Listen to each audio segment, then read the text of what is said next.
जहां देखो वहां रास्तों पर गायों की बसेरा है। ना जाने कितनी बार हमने इस वास्तव न्यूज चैनल से समझाया। कुछ दिन पहले ही कुछ गायों को ले जाकर रखा गया और फिर से वही शुरू हो गई कहानी। फिर गाय रास्तों पर लेटे रहते हैं, सोए रहते हैं। आज बस स्टैंड के सामने एक गाय सो गई थी। उस गाय पर किसी ने गाड़ी लेकर चला गया और गाय का मौत हो गया। अब ये गाय किसकी है, कौन है इसका मालिक पता नहीं है। गाय की तो मौत हो गई। वहाँ के आसपास के लोग गाय को बचाने की कोशिश की, मगर गाय की तो मौत तो हो गई। विजयपुर शहर के एमएलए बसनगौड़ा पाटिल यत्नाल ने अपनी तो गौशाला सुरक्षित तो रखते हैं, मगर रास्तों पे वो भी तो एक गाय है, वो भी गौ माता है, उसकी तो रक्षा करना है। ये हिंदू धर्म का एक काम है।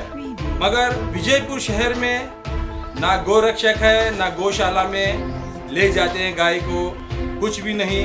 संबंधित अधिकारी तो महानगर पालिका की, इनको तो सिर्फ पैसों की ही पड़ी रहती है। कुछ साल पहले बस स्टैंड रोड के पास एक चेंबर ब्लॉक हो गया था। वहां पर 2 व्यक्ति की मौत हो गई थी। उसके बाद जेसीबी रिपेयरी को चले गए थे 2 लोग, उनकी भी मौत हो गई। ना जाने ऐसे ही मौत होने लगी तो सिर्फ मौत की तो अधिकारियों की तो परवाह नहीं, मगर पैसों की तो परवाह बहुत सी है। ऐसा ही सब लोग आकर ही कुछ माजी सदस्य और कुछ लोग गुस्से में आकर महानगर पालिका अधिकारियों को यही कहा, तुम्हें तो खाली सिर्फ पैसों की जरूरत है, किसी की मौत की परवाह नहीं है। ऐसा ही होते रहा अधिकारियों की, तो इन पर कोई कानून कार्रवाई नहीं की तो ऐसे ही ना जाने गायों की तो मौत होती ही रहती है, लोगों की साथ साथ में लोगों की भी मौत हो रही है। ऐसे अधिकारियों की लापरवाही होने लग गई तो इन पर एक्शन लेने वाला कौन और कानून कार्रवाई करने वाला कौन, या रफा दफाई होने वाले ये केस। लोगों की सोच विचार ऐसा है विजयपुर शहर के लोगों का। ಅವ್ರು ಹೇಳ್ತಿದ್ದಾರೆ ಸರ್, ಏನ್ ರಿಪೇರಿ ರೊಕ್ಕ ನಾವು ಕೊಡ್ಬೇಕು, ರಿಪೇರಿ ನಾವು ಮಾಡಬೇಕು, ಇಲ್ಲಿ ಕೆಲಸ ಮಾಡ್ತೀರಿ ಮಾಡಿರ್ಬೇಕು ಹೋಗ್ರಿ ಅಂತ ಏನಿದೆ ಈ ಥರ ಮಾಡಿದ್ರೆ ನಿಮಗೆ ಹಂಗೆ ಬರ್ತದ್ರೆ ನೀವು ಪರ್ಮನೆಂಟ್ ಅದೇ ಮಾತಾಡ್ತೀರಿ ಸರ್. ನಿಮ್ಗೆ ಒಂದು ಹೇಳ್ತೀನಿ, ಯಾವಾಗಲೂ ಯಾರು ಕಡಿಮೆ ಇದ್ದವ್ರು ಸಹಿತ ನಮ್ಮವರೇ, ಅವ್ರಿಂದ ಸ್ವಚ್ಛತೆ ಆಗ್ತೈತಿ, ನಿಮ್ಮಿಂದ ನಮ್ಮಿಂದ ಸ್ವಚ್ಛತೆ ಆಗೋದಿಲ್ಲ. ಸ್ವಚ್ಛ ಮಾಡೋರಿಗೆ ನಾವು ಪ್ರೊಟೆಕ್ಟ್ ಮಾಡಿಲ್ಲ ಅಂದ್ರೆ ನಮ್ಗೆ ನಾಚಿಕೆ ಬರಬೇಕು. ನೀವು ಮನುಷ್ಯ ಅದ್ರಿ, ನಿಮ್ಗೆ ಇದು ಬೇಕು. ನೀವು ಇಂಜಿನಿಯರ್ ಸೆಕ್ಷನ್ ಆಗಿದ್ದೀರಿ, ನಾವು ಏನು ಮಾಡ್ತಾರೆ ಡ್ರಾವ್ರು ಏನು ಮಾಡ್ತಾರೆ, ಅವ್ರು ಡ್ರಾವ್ರು ಏನು ಕೆಲಸ ಇರ್ತಾನೆ, ಏನು ಮಾಡೋ ಇರ್ತಾನೆ.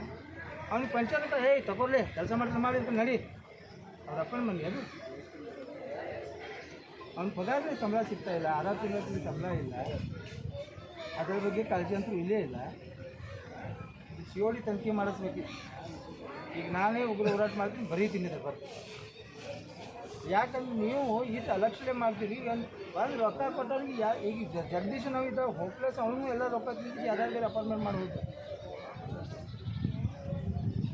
ಈಗ ನೀವು ಬಂದಿರಿದ್ದೆ ಕೆಲಸ ಮಾಡಬೇಕಾದ್ರೆ ಕೆಲಸ ಮಾಡೋರಿಗೆ ಅವ್ರ ಹಳ್ಯಾಗ ಹೊಲಸ್ನಾಗ ಅವ್ರು ಎಲ್ಲ ಕೆಲಸ ಮಾಡಬೇಕು. ನೀವು ಆರಾಮ್ ಪಗಾರ ತಿರುಗಿಸಿ ನೀವು ಗಾಡ್ಯಾಗ ತಿರುಗಾಡಬೇಕು. ನೀವು ಸತ್ರು ಗೊತ್ತಿಲ್ಲ, ಏನು ಮಾಡೋದು ಗೊತ್ತಿಲ್ಲ.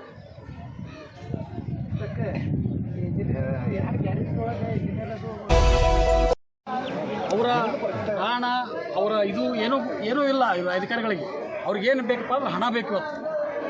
ಅವರು ಆ ರಿಪೇರಿ ಹಣವನ್ನು ಅಧಿಕಾರಿಗಳು ತಿಂದು ಹಾಕಿ ಇವರಿಗೆ ಇವರ ಜೀವನವನ್ನು ಇವತ್ತು ಹೊಡೆದಿದ್ದಾರೆ. ಅದಕ್ಕಾಗಿ ಇದನ್ನು ಸೂಕ್ತ ತನಿಖೆ ಆಗಬೇಕು. ತನಿಖೆ ಆಗಿ ಯಾರು ಇದಕ್ಕೆ ಸಂಬಂಧಪಟ್ಟಂಥ ಅಧಿಕಾರಿಗಳಿದಾರ ಅವ್ರ ಮೇಲೆ ಆ್ಯಕ್ಷನ್ ಆಗಬೇಕು ಇವತ್ತೇಳಿ ಇವತ್ತು ನಾವು ನಮ್ಮ ಕರ್ನಾಟಕ ರಾಜ್ಯ ಮುನ್ಸಿಪಲ್ ಕಾರ್ಮಿಕ ಸಂಘದಿಂದ ಒತ್ತಾಯಿಸ್ತೀವಿ. ಅದು ಸಮಗ್ರವಾಗಿ ತನಿಖೆ ಆಗಬೇಕು. ನನ್ನ ಹೆಸರು ಲಕ್ಷ್ಮಣ ಅಂದ್ರಾವ್, CITU ಪ್ರಧಾನ ಕಾರ್ಯದರ್ಶಿ ಮತ್ತು ಕರ್ನಾಟಕ ರಾಜ್ಯ ಮುನ್ಸಿಪಲ್ ಕಾರ್ಮಿಕರ ಸಂಘದ ಜಿಲ್ಲಾಧ್ಯಕ್ಷ.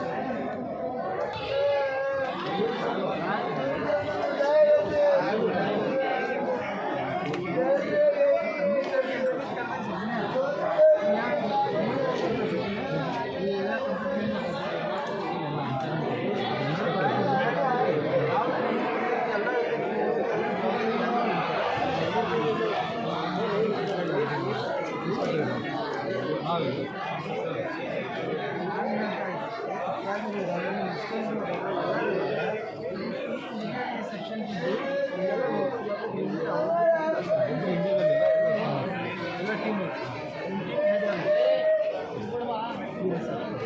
ಅದಕ್ಕೆ ಹೇಳಕತ್ತೀನಿ ಏನು ಕಾರಣ ಅದೇ ಸರ್ ಈಗ ನಾನು 2:40 ಫೋನ್ ಮಾಡಿದೆ ಅದಕ್ಕೆ ಮುಂಚೆ 1:30ಗೆ IS ಸುರೇಶ್ ಬಂದಿದ್ದರು ಫೋನ್ ಮಾಡಿ ಬರ್ತಿರೋ ಅವ್ರನ್ನ ವಿಸಿಟ್ ಕೊಡ್ತಾರೆ ವಿಸಿಟ್ ಬಂದು ಅವ್ರ ಗಾಡಿಯಲ್ಲಿ ಹೋಗಿ ಎಲ್ಲ ಕಡೆ ಫೋನ್ ಮಾಡಿ ಇಲ್ಲ ಸರ್ ಈ ಥರ ಬಂದು ಎಲ್ಲ ತರ್ತೀನಿ ಏನೇನು ತರ್ತೀನಿ ಹೇಳಿ ಸರ್ ಆಯಿತು ಇನ್ನು ಈ ಶಿವಾಜಿ ಮತ್ತು ಮೀಟಿಂಗ್ ತೊಗೊಳ್ತಾರೆ ಎಲ್ಲ ಕಳಿಸಿ ಹೇಳಿ ನಮ್ಮ ಕಡೆ ಅದೇ ಫೋನ್ ಏನಾಗಿತ್ತು ಅವ್ರು ಮಾಡ್ತಾರೆ ಅದೇ ಇನ್ಫಾರ್ಮೇಷನ್ ಇದೆ ಸರ್ ಅವರು ಆಪರೇಟರ್ ಇದ್ದಾನೆ ಸರ್ ಡ್ರೈವರ್ ಇದೆ ನೋಡಿ